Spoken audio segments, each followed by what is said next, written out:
रीटा बख्शी वर्मा और आप देख रहे हैं आगे खबर। न्यूज़पेपर और इलेक्ट्रॉनिक मीडिया से जब हम रूबरू होते हैं तो एक अलग तरह की दुनिया दिखाई देती है। आम लोगों की समस्याओं का वाद विवाद समाचार तो दिखाई देते हैं, उनसे जुड़ने की कोशिश भी हम लोग करते हैं।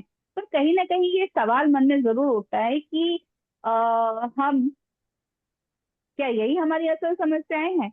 गरीबी, बेरोजगारी, भ्रष्टाचार, खराब बुनियादी ढांचा, जिसमें स्वास्थ्य, शिक्षा, सड़कें, पानी सब आता है, प्रदूषण, बढ़ती जनसंख्या, सामाजिक असमानता, क्या इन्हें कभी गंभीरता से उठाया गया है? क्या सरकार इन पर गंभीरता से बात करती है? और अगर वो नहीं करती है तो हम इसके खिलाफ आवाज क्यों नहीं उठाते हैं? इस मुद्दे पर बात करने के लिए हमारे साथ है हमारे पॉलिटिकल एक्सपर्ट प्रोफेसर शिवाजी सरकार जी। शिवाजी सरकार जी, आपका हमारे आर्य खबर में बहुत बहुत स्वागत है। सबसे पहला सवाल तो यही है कि इस तरह से जो समस्याएं जो दिखाई जाती हैं उनसे इतर जो ये बुनियादी समस्याएं हैं, इन पर आम लोग जो हैं वो खुलकर क्यों नहीं खड़े होते हैं? आपका ये सवाल बहुत अच्छा है। तो मैं समझता हूँ अभी ग्लोबल एरिना में फाइनेंशियल टाइम्स ने एक बहुत अच्छा डॉक्यूमेंट्री बनाया है। तो कई चीज़ों की उसके बारे में आप बात बाद में कर लीजिएगा। आपने जो सवाल किया कि लोग इसके बारे में बात क्यों नहीं करते, देखिए ऐसा तो नहीं हिंदुस्तानी लोग बात नहीं करते हैं। तो मुश्किल हिंदुस्तान के लिए वो हो गया है कि हिंदुस्तान में किसी भी बारे में आप बात करते हैं, तुरंत आपको एक टैगिंग कर दिया जाता है कि आप वामपंथी हैं, या आप सरकार के क्रिटिक हैं, या आप देशद्रोही हैं। और ऐसे भी बहुत सारे इंस्टांसेस आए हैं जिसमें कि सीधे सीधे लोगों को कई तरह से लीगली परेशान किया जाता है, उठा लिया जाता है, उनसे बड़ी जबरदस्त उनसे पूछताछ की जाती है, या एक्सट्रीम केसेस में उनको बंद भी कर दिया जाता है। तो ये कई ऐसी चीजें हैं जिससे हमारी जो जनता है, हमारी जनता वैसे बहुत जागरूक है और वो इन चीजों पे वाकई बात कर सकती है और करना भी चाहती है। पर उसके लिए जो माहौल हमने बनाया है शायद वो माहौल सही नहीं है। तो माहौल कैसे सही हो, पहले तो हमें इसको देखना पड़ेगा कि हम किसी के सरकार बनाते हैं। सरकार का मतलब ये नहीं है कि हमारी आवाज को वो दबाए, जनता की आवाज को सुने और जनता की आवाज के हिसाब से काम करे। तो ये होना चाहिए सरकार का काम, कोई भी सरकार हो। मुझे इससे मतलब नहीं कि कौन सी सरकार कब कहाँ है, पर हर सरकार में जो है, और खास करके उसमें एक तबका होता है, चाहे आप कह सकते हैं ब्यूरोक्रेसी है, या कुछ पॉलिटिकल लीडरशिप भी होती है, जो वो चाहती ही नहीं है कि आपकी जो असली समस्याएं हैं उस पर बातचीत हो, क्योंकि वो समझते हैं ये जो है उनके क्रिटिसिज्म हो रही है। ये वैसा ही है जैसा कि कई बार होता है ना, मोहल्ले में आप चले जाइए, अगर आपके बच्चे के बारे में कोई ऐसी कोई बात बता रहा है जो आपको पसंद नहीं है, तो आप कहते हैं ये तो हमारे खिलाफ है। कुछ हमारी सरकार भी इसी तरह की है कि सरकार चाहती ही नहीं है कि जो मुद्दे हैं उस पर बात हो, क्योंकि मुद्दे में बात करना सरकार के लिए, मुझे लगता है कि आजकल पॉलिटिकल सिनारियो जिस तरह का हो गया है, वो पॉलिटिकल सिनारियो में सीवियर कंपटीशन है, और खास करके सरकार की तरफ से जो चीजें होनी चाहिए वो होती नहीं है। और इसके वजह से जो है सरकार में बैठे लोग सुनना पसंद नहीं करते। पहले एक जमाना था जो सरकार अखबार में एक छोटी सी चीज छप जाती थी, तुरंत उस पर कार्रवाई होती थी, सुनवाई होती थी, और जहां तक कोशिश होती थी कि उस पर कोई सुधार हो। अब ये कहा जाता है कि जो अगर शूट द मैसेंजर, अगर किसी ने ऐसी खबर लगाई है तो खबर देने वाला गड़बड़ है, तो खबर देने वाले को ही पकड़ के बंद कर दो। और ये तमाम हो रहा है, तमाम जिलों में ऐसा हो रहा है। और इसके लिए मैं ये नहीं कहूंगा किसी एक पार्टी के हुकूमत में हो रहा है, हर पार्टी की हुकूमत में लगभग ऐसा ही हो रहा है। तो ये एक पॉलिटिकल इंटॉलरेंस हो गया है जनता की बात सुनने का। उसकी वजह ये भी है कि जनता जो है बोले तो कैसे बोले और क्यों बोले। सबसे बड़ी बात यह है कि अगर उदाहरण के तौर पर दिल्ली की ही बात की जाए, दिल्ली में अभी जिस तरह की समस्याएं, बहुत तरह की समस्याएं हैं, जैसे पॉल्यूशन की बात की जा रही है, कूड़ा करकट की बात कर ली जा रही है, सीवरेज की अगर हम बात करें, और भी 10 तरह की चीजें बात की जाए। लेकिन जो मेन मुद्दा है कि जो दिल्ली की कैपेसिटी है उससे ज्यादा जो है बोझ जो है दिल्ली ढो रही है, उस पर कोई बात ही नहीं करता है। तो क्या जो सरकारें हैं उनको इस बारे में अब हम ये तो कह नहीं सकते कि उन्हें पता नहीं है। इस बारे में अगर गंभीरता से हमको हल निकालना है तो क्या सबसे पहले जो दिल्ली बोझ ढो रही है अपनी कैपेसिटी से ज्यादा, क्या उससे बात नहीं करनी चाहिए? जनसंख्या की ही आपने बात बहुत की जाए सही तो। सवाल उठाया। जी बिल्कुल सही सवाल है। पर इसके साथ अगर हम देखें, दिल्ली की जो लीडरशिप है उनको भी दिल्ली के बारे में समझ नहीं है। मैं किसी का नाम नहीं लेना चाहता हूं, पर जिस तरह के उन लोगों से पूछने पर जिस तरह के जवाब आते हैं, इससे समझ में यही आता है वो इन चीजों को बिल्कुल समझते ही नहीं है। देखिए, दिल्ली के साथ सबसे बड़ी समस्या ये हो गई कि दिल्ली, न्यू दिल्ली के अलावा और कुछ हद तक जो रिंग रोड तक का जो दिल्ली बना, उसमें कुछ हद तक जो है प्लानिंग प्रॉपरली की गई। उसके अलावा जो दिल्ली है, और उसमें काफी जो अनऑथराइज्ड कॉलोनीज रही है, अनऑथराइज्ड ग्रोथ रहा है, यानी कि अनप्लान्ड ग्रोथ रहा है। लोग दिल्ली आते चले गए, जहां कहीं जगह मिला बस गए, चाहे सरकारी जमीन हो चाहे कैसी भी जमीन हो। लोगों ने प्लॉट काटी, कैसी काटी ये नहीं काटी ये पता नहीं। छोटे छोटे कॉलोनीज बना दे जहां ड्रेनेज भी आज तक नहीं है। जैसे आप ईस्ट दिल्ली के ले लीजिए, लक्ष्मी नगर शकरपुर का एरिया, वहां के जो गलियों और वहां के जो गलियों की सड़कें हो, सड़कें क्या गली नुमा सड़कें हैं वहां, और उसके साथ जो ड्रेनेज है, वो आज करीब 50 साल से ज्यादा हो गए उनको बने हुए। फिर वो आज भी नहीं सुधरे, न कभी सुधर सकते हैं, क्योंकि बना ही वो इस तरह से है कि वो सुधारना बहुत मुश्किल काम है। तो पूरी इस दिल्ली का ग्रोथ जो है इस तरह का, एक्सेप्ट कुछ प्लांट कॉलोनीज जो बनी बाद में 70 80s के आसपास, उसके अलावा कहीं भी अगर आप देखें प्लांट ग्रोथ हुआ ही नहीं, प्लांट कॉलोनीज बने ही नहीं।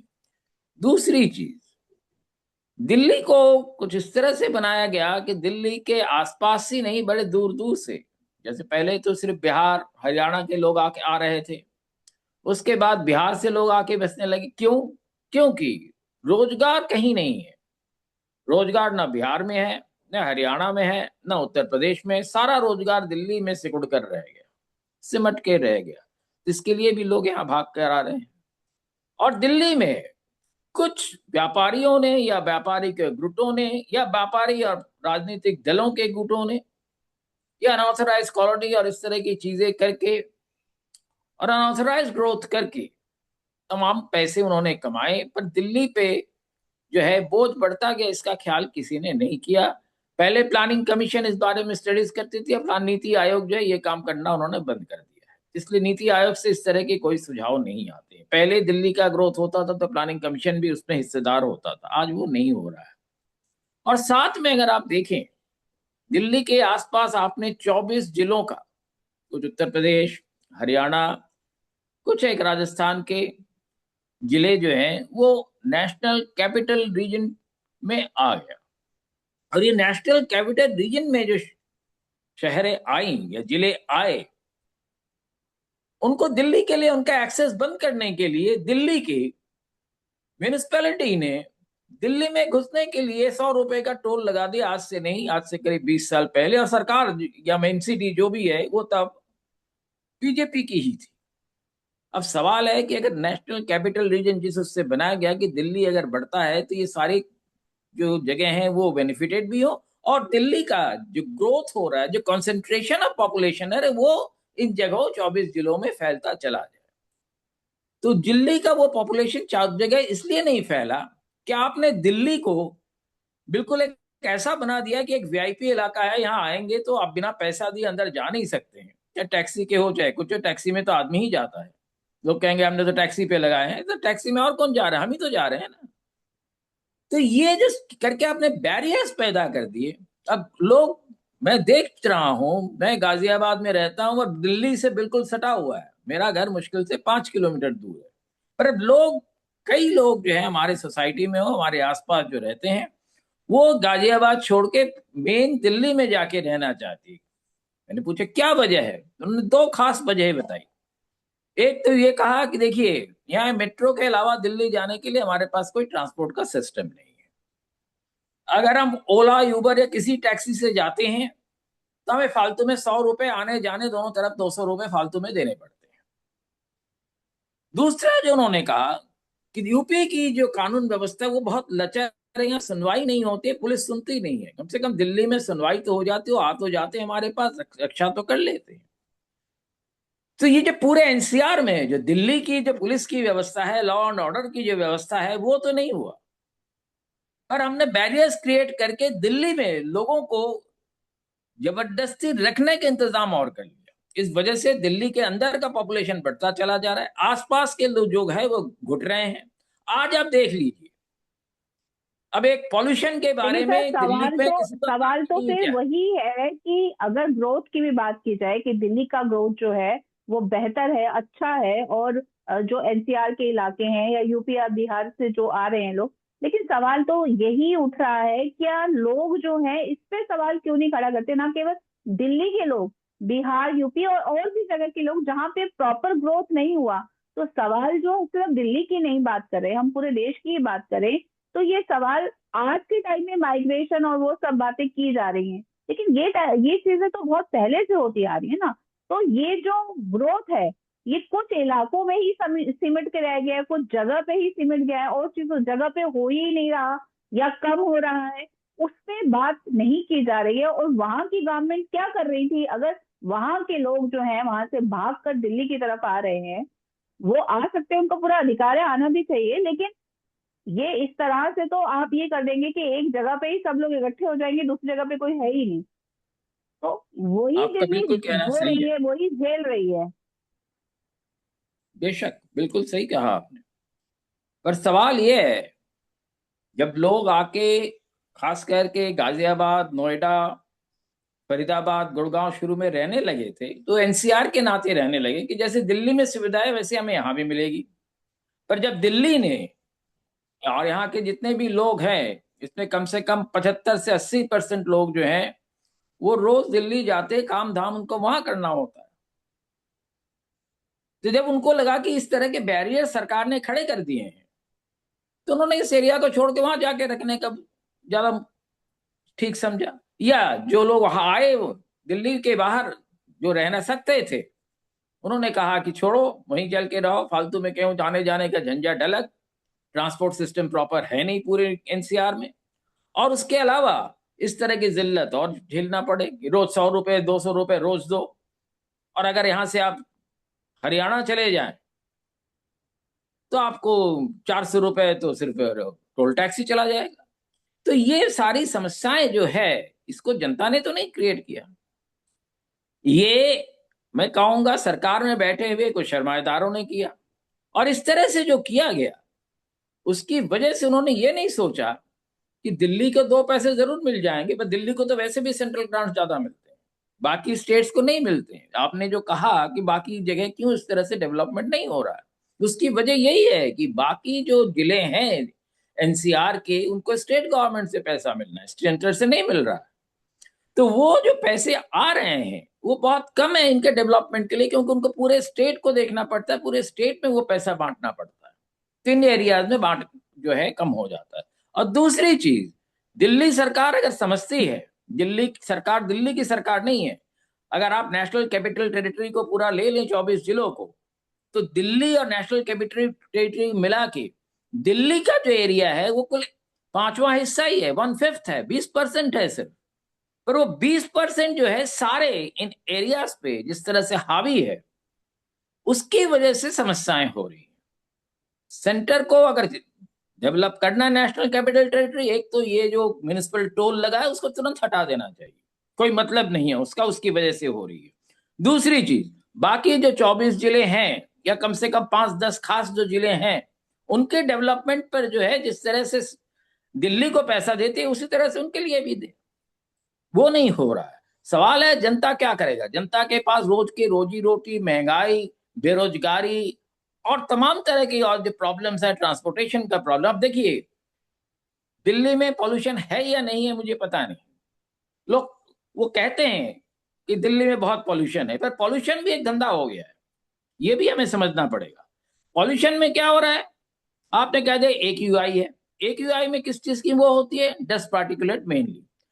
हिंदुस्तान में किसी भी शहर में कहीं भी, दिल्ली में खास करके, डस्ट पार्टिकुलेट वैसे ही हाई है।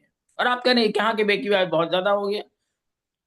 अगर फॉग हो गया, मौसम खराब हो गई तो और बढ़ गया।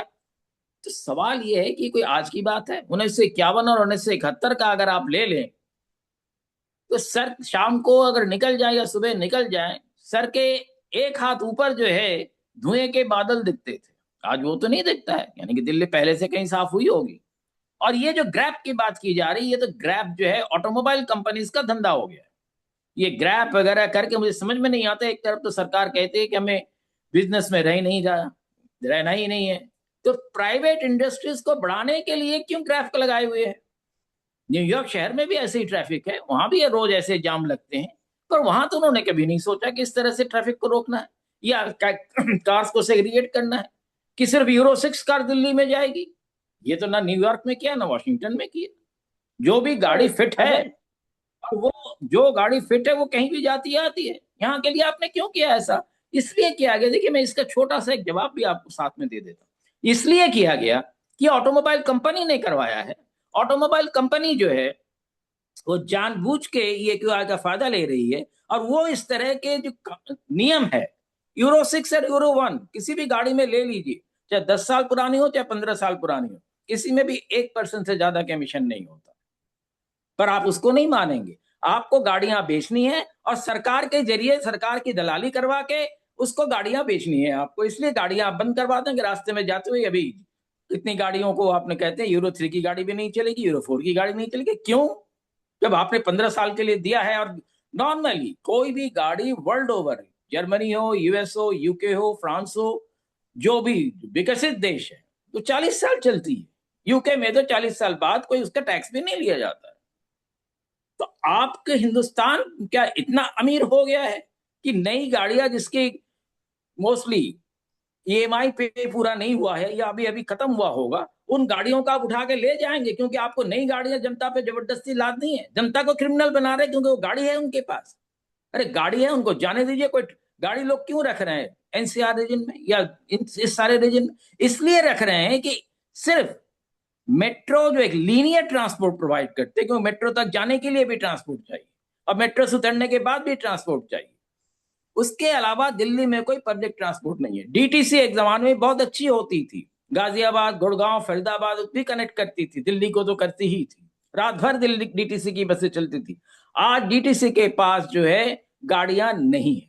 बैटरी कार्स के साथ सबसे बड़ी प्रॉब्लम है। यूपी ने बैटरी कार खरीदी, 500 गाड़ियां खरीदी, 100 गाड़ियां मुश्किल से चल रही है क्योंकि चार्जिंग सिस्टम नहीं है हर जगह पे। तो आप प्रॉब्लम्स पे नहीं जाएंगे, आप जनता को कैसे परेशान करना है उस पर जा रहे हैं। और ये सरकारें, सारी सरकारें इस मिलजुल कर ये कर रही हैं। तो दिल्ली को अगर करना है, सबसे बड़े प्लानिंग करनी है और दिल्ली को ट्रांसपोर्ट हर तरह के अलाउ कर देना है। ये फालतू की बातें कर जाए कि ये गगस से ही हो गया ग्रैप। ग्रैप तो मैं समझता हूं सबसे बड़ा घोटाला है। ये घोटाला है बहुत बड़ा, और एनसीआर को तबाह करने का घोटाला है।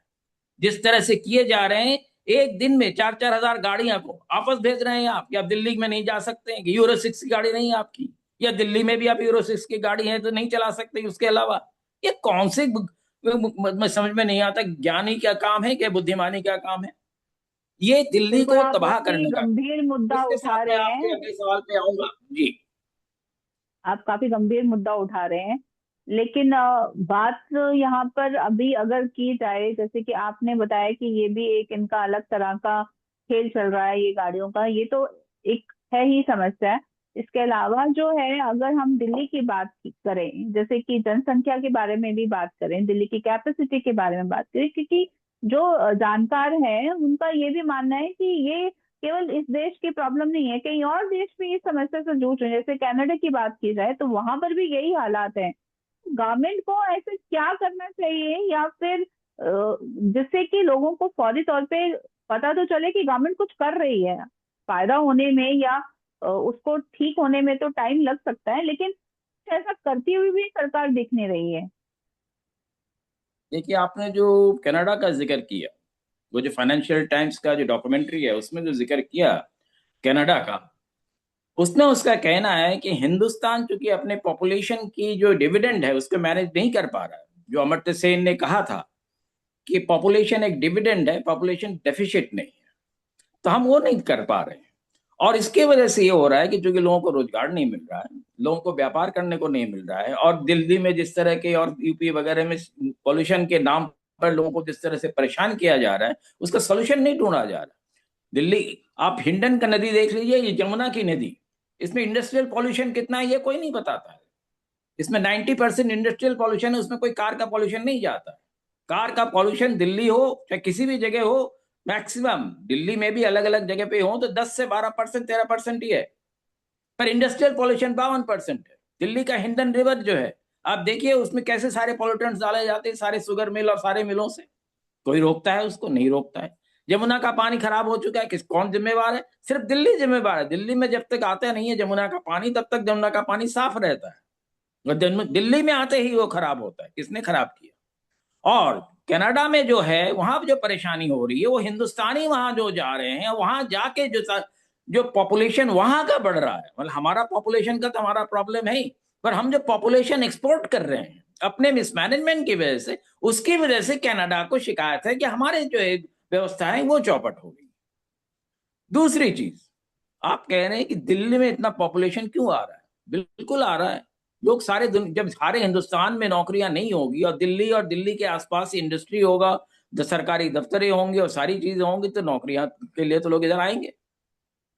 और दूसरी चीज मैं ये पूछ रहा हूं आपको, दिल्ली का जो एयरपोर्ट है, इंदिरा गांधी नेशनल एयरपोर्ट है, जिसे पालम एयरपोर्ट हम कहते हैं, वो विश्व का सबसे बड़ा एयरपोर्ट है, और उससे 20 किलोमीटर दूर by cross flight, maximum 20 kilometre दूर आपने जेवर बुलंदशहर में यानी नोएडा के बगल में एक और एयरपोर्ट बनाने की शुरुआत कर दी। और उसके वजह से जो है, जो पॉल्यूशन की बात कर रहे हैं आज नोएडा में, नोएडा की पॉल्यूशन की पहले इतनी बात नहीं हो रही थी।